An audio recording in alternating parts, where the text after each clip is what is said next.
Ar kada susimastei, kur ateityje realizuosi save?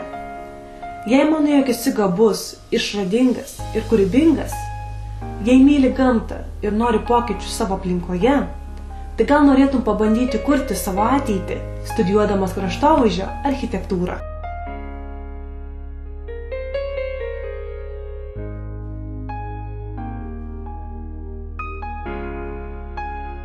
Kraštovaizdžio architektūra – tai visų atvirų erdvių projektavimas. Kaip profesija, kraštovaizdžio architektūra vis dar yra palyginti nauja, susiformavusi vos prieš 150 metų ir ji vis dar vystosi.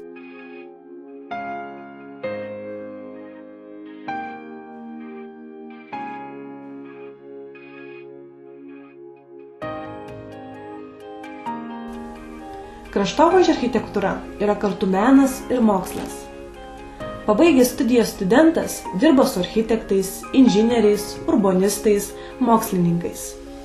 Viena iš pagrindinių užduočių kraštovaizdžio architektams yra sukurti patogią gyvenimui ir darbui aplinką. Kraštovaizdžio architektai analizuoja aplinką, kurioje dirba. Projektuojamoje teritorijoje kiekviena detalė yra kruopščiai analizuojama ir apsprendžiama.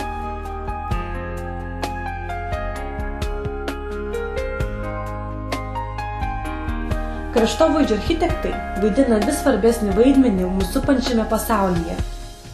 Šiuo metu kraštovaizdžio architektūros ir aplinkos planavimo katedra rengia ne tik kraštovaizdžio architektūros, bet ir kraštovaizdžio planavimo ir aplinkos dizaino bei statinių ir parkų restauravimo studijų programas. Jei tau rūpi aplinka, kurioje gyveni, tai kraštovaizdžio architektūra būtent tau.